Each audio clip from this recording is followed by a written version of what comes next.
Hello, everyone. We are going to get started here in just a few minutes for our live Q&A about the UX job search. So whether you're joining us on LinkedIn or YouTube, sorry, YouTube. I had to make sure we were streaming. Whether you're joining us on LinkedIn, YouTube, potentially Twitter, although I don't know if that's actually working, or anywhere else, put your questions in the chat, and then I can see all your questions, and we are going to try and get to as many as possible. We will probably go for about 45 minutes. It's super informal. I don't have any teaching content prepared. I wanted this to be about you and your questions, because I know a lot of you have a lot of questions, no matter what stage you're at in your UX career or what stage you're at in your UX job search. So if you have friends, colleagues, classmates who are going to be going into the UX job search very soon, or those who are currently in it, you might want to tell them to get over here so they can join us for this live Q&A. Of course, this will be recorded. You can come back to wherever you currently are and watch the recording. So a little bit about me, though. I know some of you may not know who I am or what I do. So in case we haven't met, I am Sarah Doody. I am a user researcher and an experience designer, turned founder and CEO of something called Career Strategy Lab, which really is a job search accelerator to help you navigate your job search and get hired without applying to hundreds and hundreds of jobs. And maybe we'll touch on that today. But people that have worked with me inside this Career Strategy Lab have gone on to get hired at companies like Blue Origin, IBM, Intel, Home Depot, Wells Fargo, and a bunch of others that we don't have time to list. But that's who I am and what I do. I am dedicating all my time these days to Career Strategy Lab. And before we dive into the Q&A, I just want to let you know that over the next 2 weeks, I'm doing more of these live streams, and my team and I put together a page that has a schedule of all the different live streams and the link to go RSVP over on YouTube or LinkedIn. So whatever platform works for you. I am going to dump that in the chat here. So upcoming live stream schedule. All right, so I might have spelled schedule wrong. All right, that's there for you guys. If you want to be able to know about these upcoming live streams, we have other ones happening next Wednesday, Friday, the following Tuesday, and the following Thursday. So all the information is down there. Before we get started, I'm really curious to learn a little bit more about you, because I said I am a user researcher, and everything I do, I try to base it off of a lot of research. So tell me in the chat, what stage are you at in your career? And don't do it yet, because I have like these categories of career stages that I use. So the first person would be someone that I call a career launcher. And you might be getting your first, professional job, and it happens to be in user experience. Maybe you're currently in college, just graduated from college. So you're like launching your career, and it happens to be UX. Second person is a career switcher. So maybe you previously worked in architecture or teaching or occupational health or journalism or academic research or something, and you're coming into user experience as someone who's switching from a previous career. Or are you a career climber, which, you guessed it, you are someone that's already been working in UX. I ask that because I want you all to realize that a lot of the problems that come up in the UX job search are not specific to just people starting out or just people working in UX already. A lot of you share many of the common challenges, mistakes, etc. And so I want you all to see that, you're not the only one who struggles with X or Y. So let's see in the chat here. Okay, we have a bunch of switchers. I see a nurse moving into user experience. Gaming. Okay. I think I saw some researchers. A few of you emailed me already and said you were switching from architecture and occupational health, which is why I said those ones. They were top of mind for me. Okay, we have some psychology people. This chat is moving very fast. I'm going to have to go read it afterwards. See, Marcus. Oh, someone was an architect, is an architect. Fernanda is switching from market management. Okay. So we have a lot of switchers. Not surprising because we've done a lot of research. So I kind of already knew that already. But I was curious to see what you're switching from, and maybe you'll meet other people you can connect with going forward. Okay, so we have a lot of switchers here. Awesome. Okay, the next question I want to ask you is, how many jobs have you applied to so far? And then in brackets after that, put how many interviews have you had as a result of those applications? Like, some of it might be a guess, but approximately, I want to understand, like, what are the metrics of your job search if you're currently in a job search? So it's going to be number of jobs applied to, and then in brackets, number of interviews. I'm super curious about this. And I'm kind of asking for a very strategic reason here.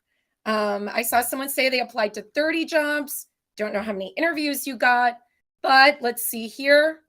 Okay, 250 job applications, no interviews, 12 and no interviews, 204 interviews, 215 interviews, like 200 applications, 15 interviews, 30 interviews, 30 applications, 2 interviews. Okay, so based on this really quick and dirty research, what are we all noticing? Our ratio of jobs applied to and interviews secured, it's not that great. Let's be honest, right? Looking at these numbers, if you were like a data person or a product manager, you'll be thinking, these numbers are not the greatest.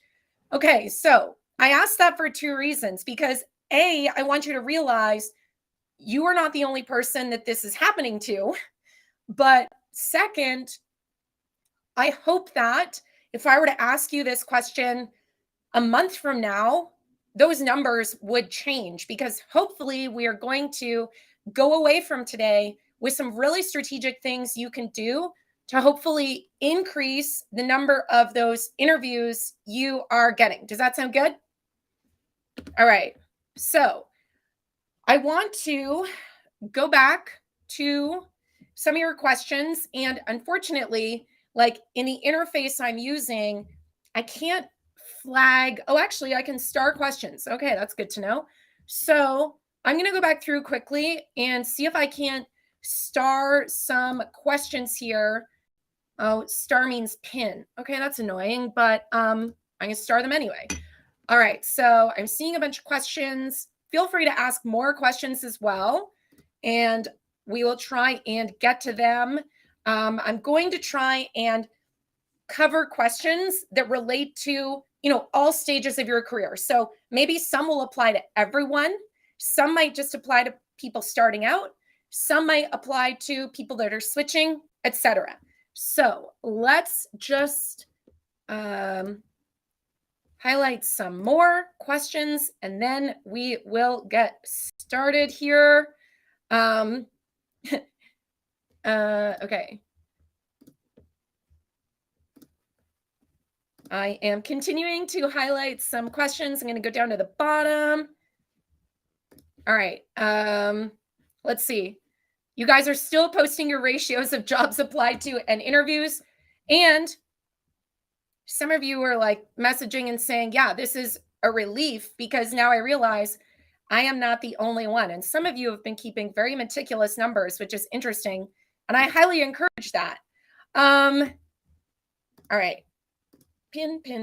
now we're going to go back to the pinned messages and just start to answer some of these questions. Let's get started. Okay, so question from Jacqueline over on LinkedIn. If you are switching into UX from another career, when should you start applying for jobs? Jacqueline is currently in the middle of a UX program. I'm not sure if it's a boot camp or like a master's degree or something, but this is a really, really great question, because what often happens is people wait to do two things. They wait to start working on their portfolio until the end of their education program, because a lot of these programs make you make a portfolio in order to, quote, graduate. And so they have you do that at the very end. Well, one of the problems that I see with that is if you're at the end of your program and you're trying to write about projects you worked on, you're probably going to have a difficult time remembering the things you worked on, why you made certain decisions, how you ended up with the version of the product that you ended up with. Why did you decide to do that research method, right? So my point is, I think it's really to your advantage to start working on your portfolio, even if it's a really rough version, or what I refer to in Career Strategy Lab as your MVP version, minimal viable portfolio version of your portfolio, so that you are able to remember and capture key details about that project you worked on. Why? Because one of the mistakes that so many people make in their portfolio is that they do not explain why they did what they did, how they did what they did, what happened as a result of what they did. A lot of people's portfolios, and I don't care if you're starting out in UX or if you've been working in UX for 10 years, I've seen everyone make this mistake at all those stages, make this mistake of just having portfolios that are like art galleries of deliverables, right? And they're not explaining, well, how did we arrive at this sitemap? How did we arrive at this prototype, etc.? So Jacqueline, hopefully that answers your question. And if you think to yourself, oh my gosh, how am I going to do this program and make a portfolio at the same time and, run my life? Don't get too stressed out, because you could very simply just be documenting and jotting down, almost like creating the draft version of a case study in Google Docs, so that later on, towards the end of your program, you are equipped with this like little breadcrumbs for each project. So you're not writing the project from scratch. Okay. And to answer your question about when should you start applying to jobs, I wanted to mention all that because everything I just mentioned is kind of a prerequisite in order to apply to jobs. So if you want to apply to jobs, you need key materials ready, right? A resume, probably some work examples, whatever that looks like for you, a PDF, a presentation, a website, I don't know. And I think it's very highly possible that you could be applying to jobs before you graduate if you focus on making, the MVP version of a resume and some presentation of work examples like a portfolio. And then you'd be ahead in your job search process compared to people in your boot camp that waited until the end. And the other thing I'll just be like really blunt about is, based on data I see of who joins this Career Strategy Lab program that we run, I would say about 70% of the people that join Career Strategy Lab also attended a UX boot camp, such as General Assembly, Career Foundry, Iron Hack, Design Lab, BrainStation, Springboard. I was just looking at this data this morning. So what does that tell me? And we have enough data for me to confidently say this. I think that a lot of those programs scratch the surface of your job search, your portfolio, your resume, etc. And that is feedback we've also received from people who did those programs and then came and enrolled in our program. Okay, that was a long answer, but I think we covered a lot that could apply to many of you. just to recap, the idea of documenting projects as you work on them so that you have little notes to base a case study off of. And even if you're working in UX right now, this would be a really good habit to get into. So 2 months from now, 6 months from now, if you want to add a project to your portfolio, you have some notes about it. Also, the idea of MVP versions of your resume, portfolio, even your LinkedIn profile, so you don't get sucked into that trap of perfection of trying to make that perfect version of each of those, right? All right. So that was Jacqueline's question. Let's find another question. All right.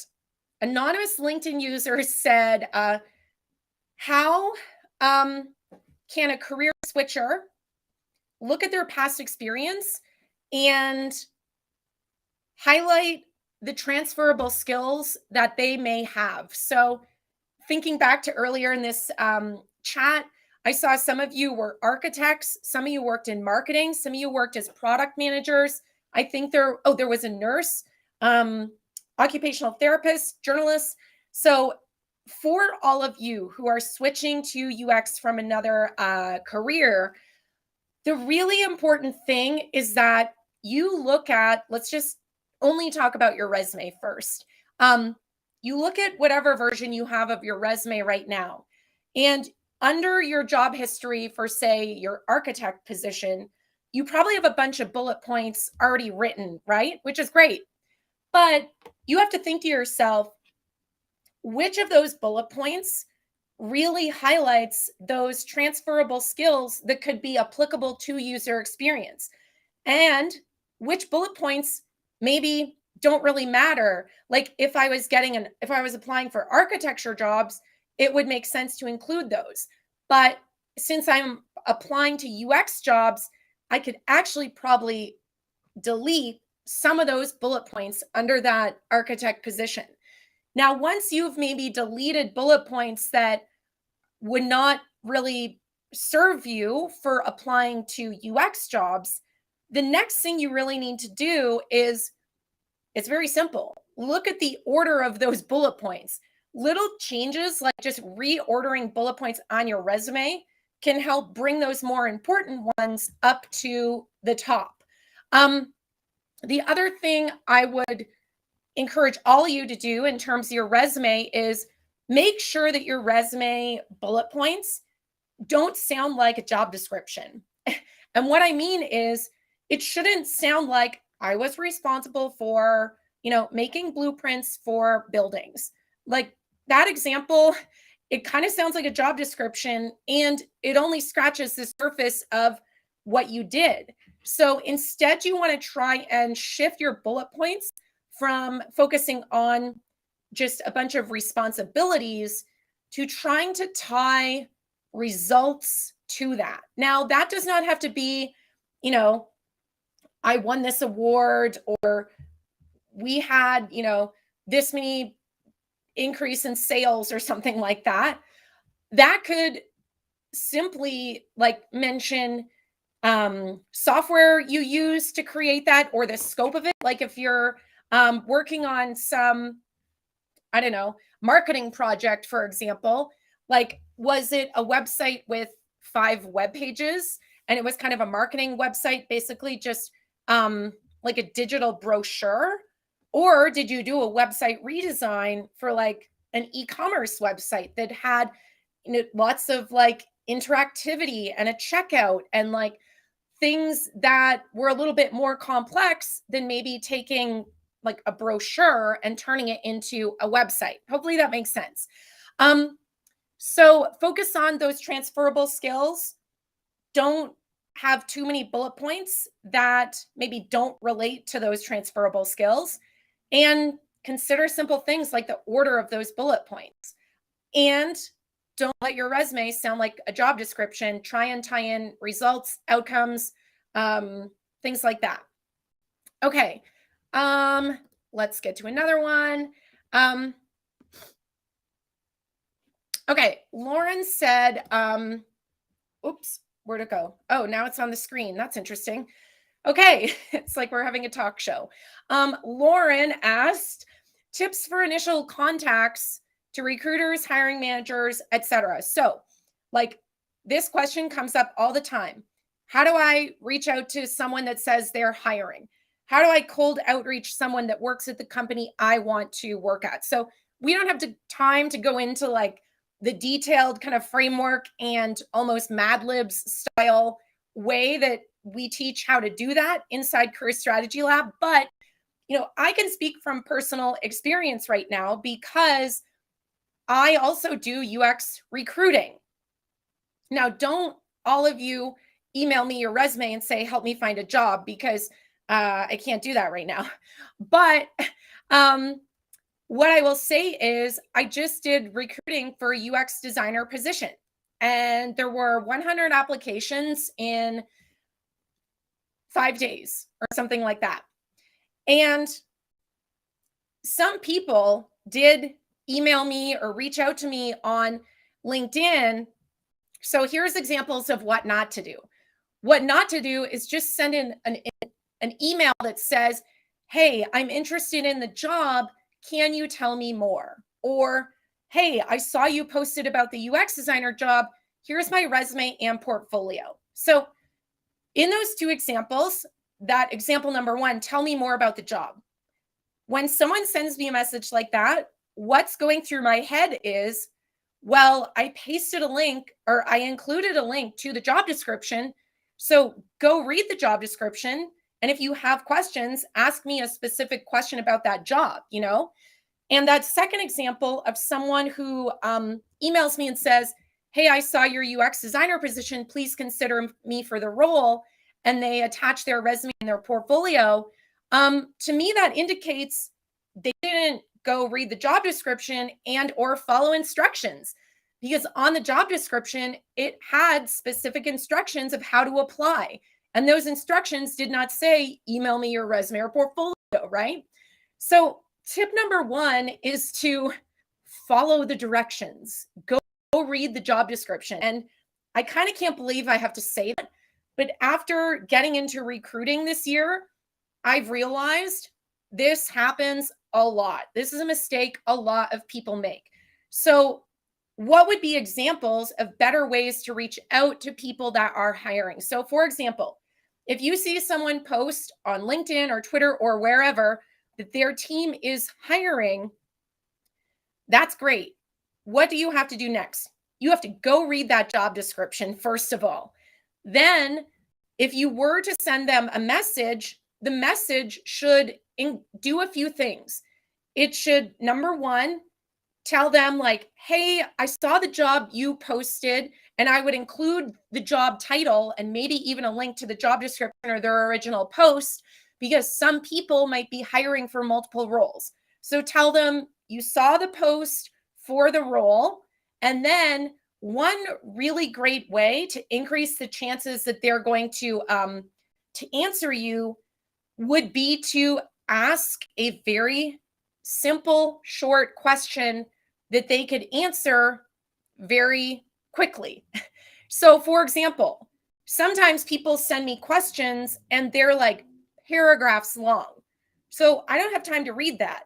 But if someone sent a question and said, hey, I read the job description for the UX designer job, I'm wondering, the job said it's for an e-commerce company, do I need experience in e-commerce or something like that? Or I have experience working with Shopify and BigCommerce. Would that be sufficient? Like that would be a very easy, simple question to ask. Or is it remote? Like maybe the wording of the job description is unclear and you don't want to waste your time applying to a job if you're not 100% sure, you would be able to work for that, because maybe a criteria for you is that you must work at a remote first company. So those are examples of what I mean when I say ask a very easy question for them to answer. The next thing I would say is if you apply to the job, I don't think it can hurt to message them and say, hey, I saw you posted for the UX designer job. I applied for it. via, your application or however they said to apply for it. And then you would try and highlight something from your experience to kind of sell yourself, to tell them why you would be a good fit for the role. So going along with this e-commerce example, the UX designer for e-commerce, maybe you have experience working at an e-commerce company. Great. You might say, hey, I saw your job posting for UX designer. I already applied. I just want to let you know that I have 3 years experience working, at e-commerce companies doing, UX and research. And then, maybe you would take it a step further and you would like link over to a project from your portfolio that is about e-commerce. To me, that would be a really strategic thing to do to help yourself stand out. But what should you not do? You should not send messages that are like, can we have a coffee chat to discuss the role? Can we, schedule time so you can tell me about this job? Again, those are examples of what I would classify as like lazy outreaches, because no, like go read the job description and then ask me a question about the job description. Don't ask to have coffee with me or virtual coffee so I can tell you about the job that I already wrote a job description for. All right. I think we've answered that probably too in depth, but let's keep going. All right. So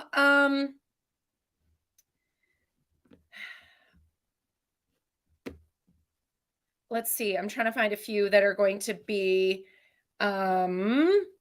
relevant to everyone. Oh, I love this one. Okay. Ariel said, how should I show that I'm currently working on a project that is not finished? So this question comes up all the time, right? Can I include projects in my portfolio that haven't launched yet? For some bizarre reason, people think, or a lot of people think, you cannot show projects that haven't launched yet or that you're currently working on.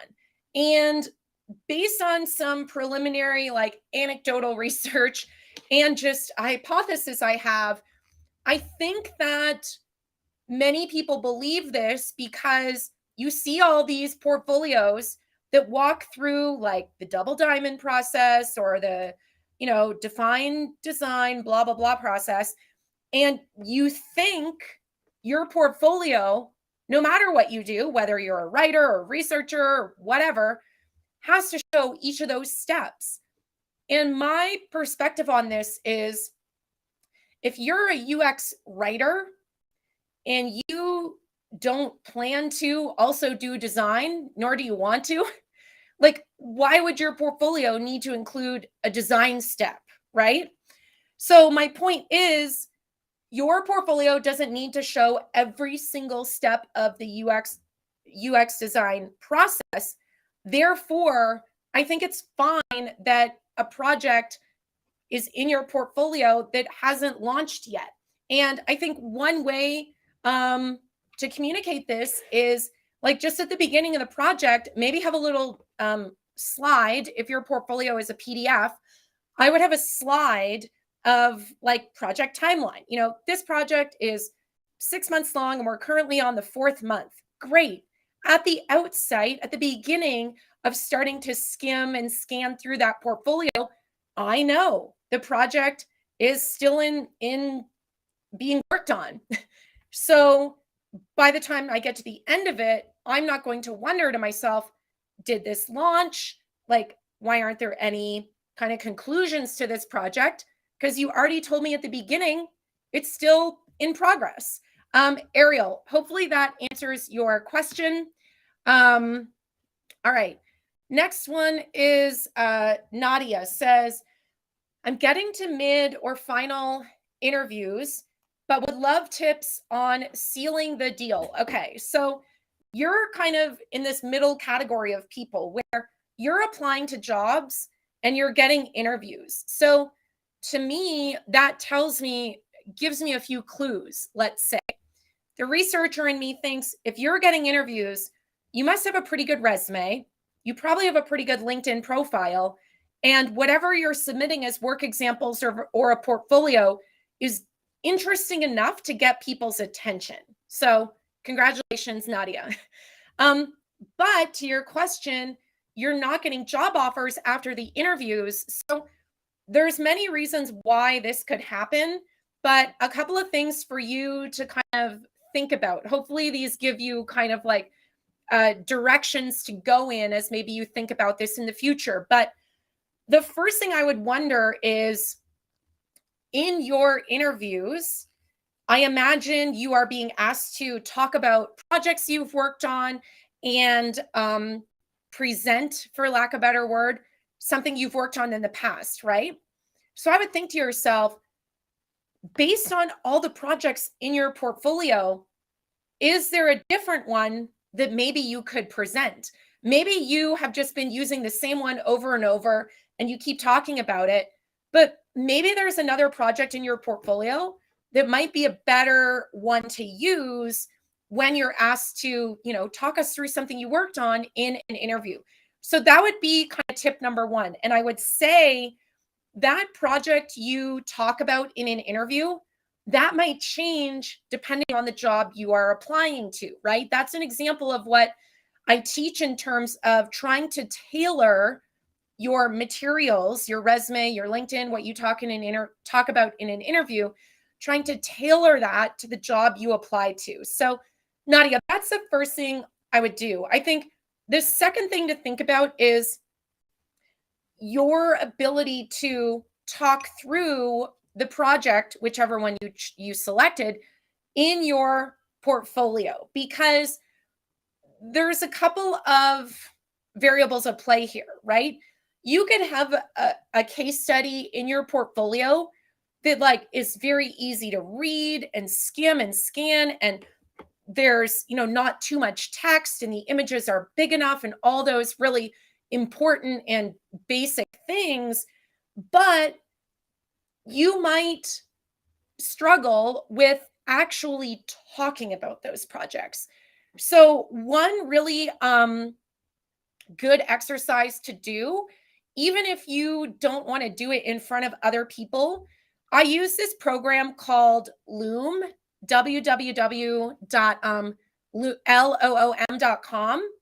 And it allows you to record your face and the content of your screen, on your computer.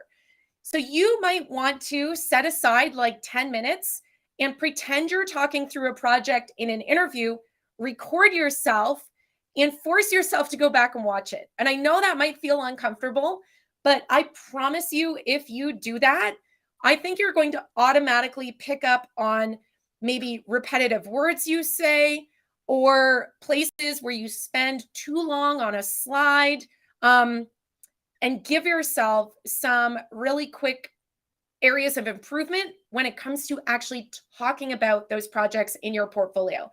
Let's see. The other little tips I would give you, Nadia, if you're going to interviews and not getting offers, some people might say this is old school, but I've talked to plenty of hiring managers that say they wish more people would do this. Follow up after the interview. Write a simple email. By simple, I mean 2 or 3 sentences, not 4 paragraphs.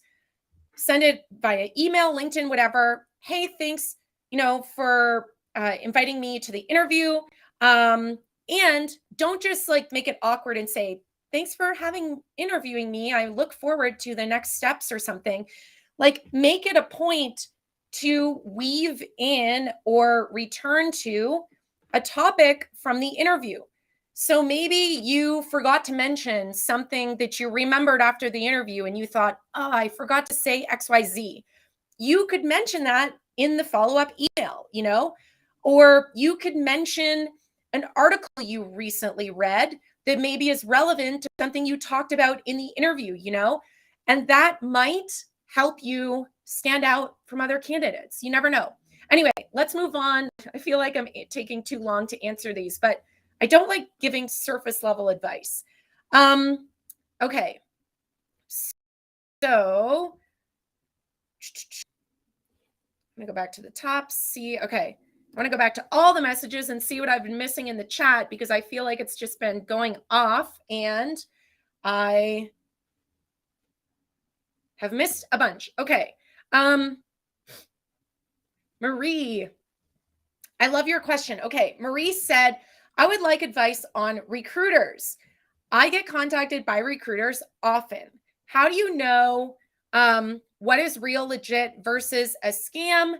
Thank you. Okay. So let's be real. We know that oftentimes you, even me, I'm contacted for jobs that have nothing to do with what I do, right? I'm contacted for graphic design jobs, programming jobs, let alone the fact that I'm the CEO of Career Strategy Lab. I am not a user researcher that's available for hire right now. So, first of all, Marie, hopefully that lets you know that you're not the only one that this happens to. It happens to all of us. But how do you vet recruiters? First of all, I think, go to their website. And if they don't have a website, that might be a red flag to begin with. But I would go look at their website, see if they have testimonials, see like, did they start recruiting 2 months ago, or have they been in business for 5 years or something? Like, to me, that's kind of thing number one. I think thing number two is looking at the content of the message that they send you. So I've seen examples on LinkedIn where like it's not Marie's name in the email. It's like, hi, Sally, we thought you'd be good for this role. Like messages like that, I automatically discount them because I think they're disorganized. I don't have time for these people. So the other thing I would think about is if people are sending you jobs that don't relate to what you want to do, to me, that's a red flag that they don't understand user experience. So when you think of recruiters, I think you need to think of them in two buckets.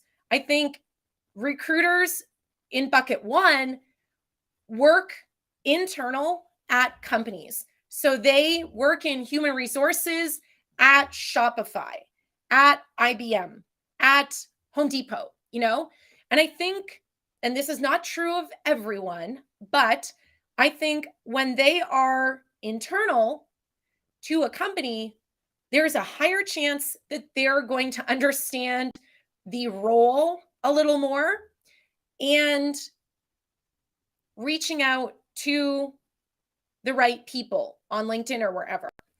I think when you have this other type of recruiter, which are recruiters that work at like talent agencies, recruiting firms, etc., that's all they do. They are not internal at a company.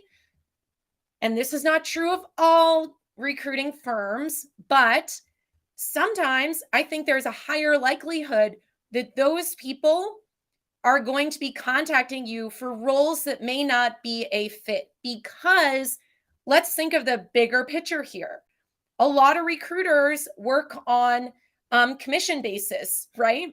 So they get paid or they get bonuses when they fill roles. So they're kind of working on a quota, right? And because of that, I think there is a possibility that a lot of recruiters play the numbers game in the exact same way that many of you play the numbers game in your job search. So the problem that you have when you play the numbers game is that you get a lot of rejections. Why? Because you're probably applying to a bunch of roles that are not a great fit for you. Same thing with those recruiters. If they're reaching out to candidates just playing the numbers game, no wonder they don't have a lot of viable candidates, because half of them are like, not really UX people. So Marie, hopefully that gives you some ideas. Like, think to yourself, are they internal at a company, external at a company? And then go research the company. Does it seem like they've been in business for a while? Do they have a track record, etc.? I would also say post in other UX communities you are in. If someone contacts you from UX recruiting agency X, go into a group and say, hey, has anyone worked with recruiters from X agency? I'm curious to know what your experience was like, etc. Because I've heard really positive experience working with agencies and also negative ones. So that's how you could do some due diligence, Marie. All right, so let's see here. You're welcome, Nadia. Oh, I'm so glad you were able to listen live. Okay, I'm skipping over a lot of questions because we've already mentioned them, like, or answered them, I should say. Let's see. Oh, I love this one. Patrick said, is it possible to score a job by reaching out to a fellow alumni? So I'm not sure if Patrick means an alumni of the company or an alumni of an education program, but who cares? The answer is kind of the same. I think the answer is yes. I don't have a hard statistic on this, but I will say that a lot of people end up getting hired because of existing professional relationships or relationships they form during their job search. So that whole like don't burn bridges, it's super true. Because you never know when someone is going to pop into your LinkedIn inbox or email inbox, etc. Let's assume Patrick means, can you get hired at a company by reaching out to someone who worked there?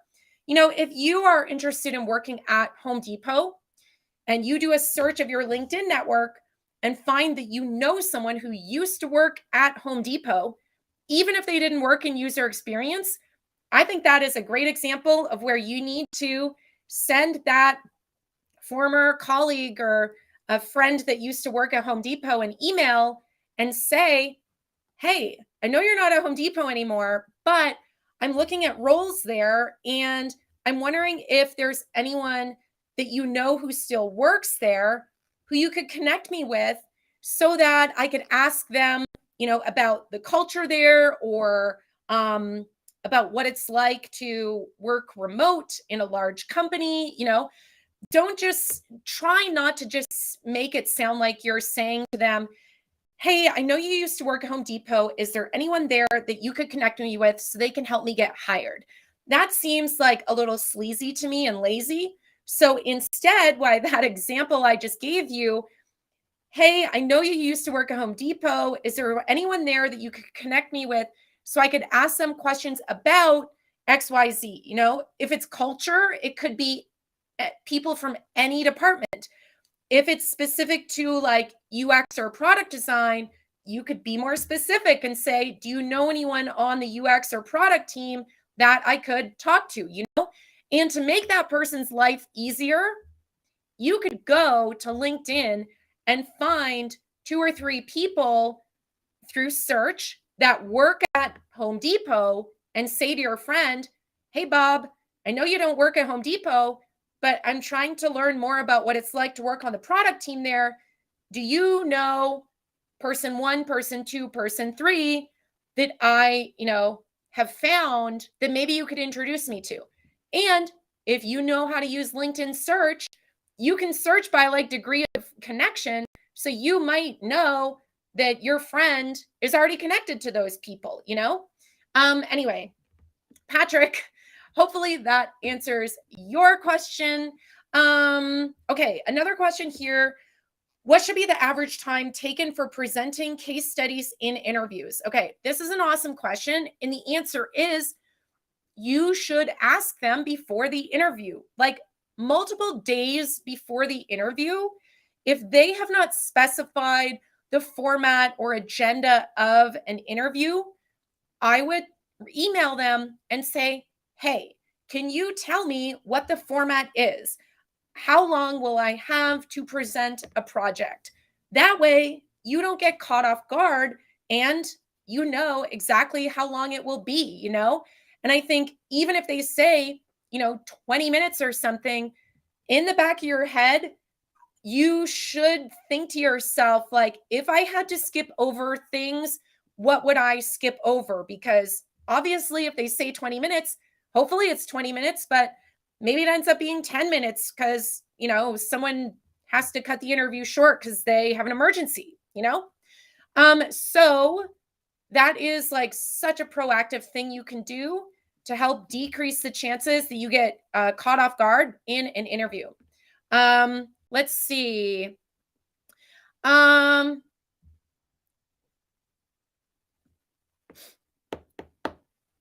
Okay.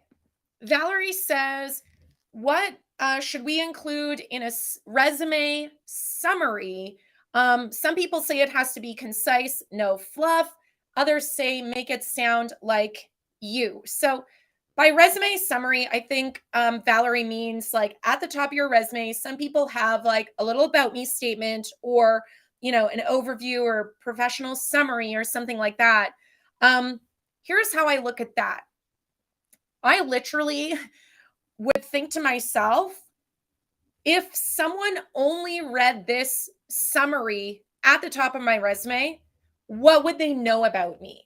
So if it's helpful to you, like take your resume and cut and paste that summary into a separate document and just look at it in a separate document, like on its own is what I'm trying to say, so that you can think to yourself, if someone only read this resume summary about me, what would it tell them? Because you're right, a lot of people's resume summaries kind of get too personal or too clever, right? And if we think of the content hierarchy on a resume and how people consume a resume, what are they doing? They're kind of skimming and scanning from top to bottom. And so if they skim and scan that headline and it's kind of just like, hi, I'm Sarah. I'm really passionate about design. I want to change the world. And, I just love people and I'm so empathetic. Like that sounds like a ton of other resumes and applications that I've read, right? It doesn't say anything unique about me. So if you force people to read all the bullet points to get the more specific picture of who you are and what you do, then that's a problem. It's a lost opportunity. So I would literally to usability test your resume, you could even like take that about me summary statement, whatever you want to call it, in that single Google Doc, and ask for feedback from other people like, hey, give me some feedback about this statement. Obviously, you hope those people like know who you are and what you do. They're not strangers, but that would be something you might want to do. Look at it in isolation, and ask yourself, if someone only read this, what is it telling them about me? Also, you're reminding me, you could take some tips I gave for writing a LinkedIn headline, and you could apply those to your resume. So let me grab the link to that video. It's on my YouTube, but let me just find it here. Oh yeah, it was a live stream. Okay. So it was how to write a LinkedIn headline that gets noticed. All right. So tips for writing an effective LinkedIn. It's like very tutorial with examples and stuff. It's almost like a workshop. So you should definitely watch that. Cool. Okay. We are at time almost. So everyone, this has been awesome. I know there's tons of questions, so maybe we will do more of these in the future. Someone asked, how do you optimize your LinkedIn profile if you're switching careers? Watch that video I just posted, because it's going to give you exact examples. I'm just looking at a few more to see if it makes sense to try and do any super quick questions. Let's see here. Guys, I am not an expert in visas or how to get hired in countries where you are not from, or like if you want to work in the United States and you don't have a US passport or you're from another country. I am not the person to try and help you with that because I don't know anything about that, to be honest. So I only have a limited amount of time and I can't be an expert in everything. So I am just not the person to help you with that. Let's see. If you're looking for help with resumes, let me pull up my resume playlist because that's going to give you some really, really tangible answers. Playlist of resume tips. There. That's a good starting point for many of you. All right. Thank you all for coming. This has been awesome. Okay. Before we go, I have two things. Thing number one is if you had a Post-it note, and maybe you really do have Post-it notes in front of you, what is the one thing you would write on the Post-it note as like your number one takeaway from today? You don't want to forget something I said or something someone else said in the chat. What is on your virtual Post-it note? Put it in the chat and let me know. I'm super curious. And then while you are doing that, I want to remind you about those live streams we are doing next week and the following week, which is the apparently you guys on LinkedIn are not seeing the chat messages. If you go over to YouTube, the recording will be over there. I unfortunately can't troubleshoot why the links are not showing up on LinkedIn, so I apologize for that, but we will try to figure that out next time. But let's put the live stream schedule. The live stream schedule is actually, I'll put it on the screen there. It's careerstrategylab.com/party. So hopefully you can see that over top of the video. But I also want to tell you guys that I have this framework I've been working on, and it's called the product of you. And I created this because I think there's this massive irony in the world of UX where so many of you talk about how passionate you are about design and UX and the power of design and UX to change the world. But at the same time, you don't apply UX and design and product design to your career. And so the irony to me is like so many of you are in roles that you're not happy about, or where you feel like you're getting underpaid or whatever, your feelings are, and that's a problem, and you're not using UX to help you solve that problem. So this whole product of you framework is something I've developed to help you focus on 3 really key elements, basically product strategies, marketing strategies, and sales strategies that will help you be able to stand out and know how to market and sell yourself really. And as a result, get hired without applying to hundreds of jobs. And I've been testing this framework with people in my Career Strategy Lab program, and I know it works based on the fact that they get hired on average 3.5 months after joining us and increase their salary by 40%. So on June 9, I am going to teach a workshop all about this product of you framework. And if you want to come to that, it's by application only, but I'm going to put it in the chat here.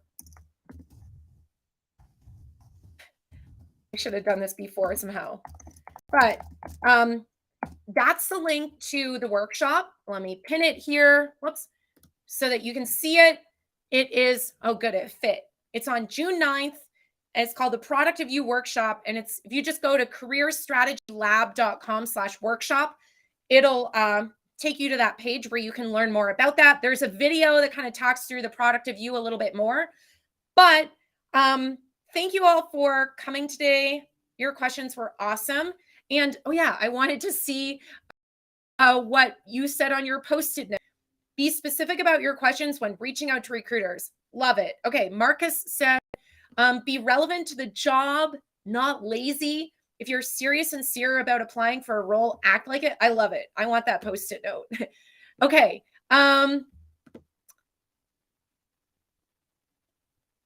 Ooh, someone said, take time to get the deadlines right, even if it's just my LinkedIn or resume. Right. And not fall into this trap of trying to perfect it for months on end. And instead think to yourself, what is the MVP version of my resume? What's the MVP version of my portfolio, for example?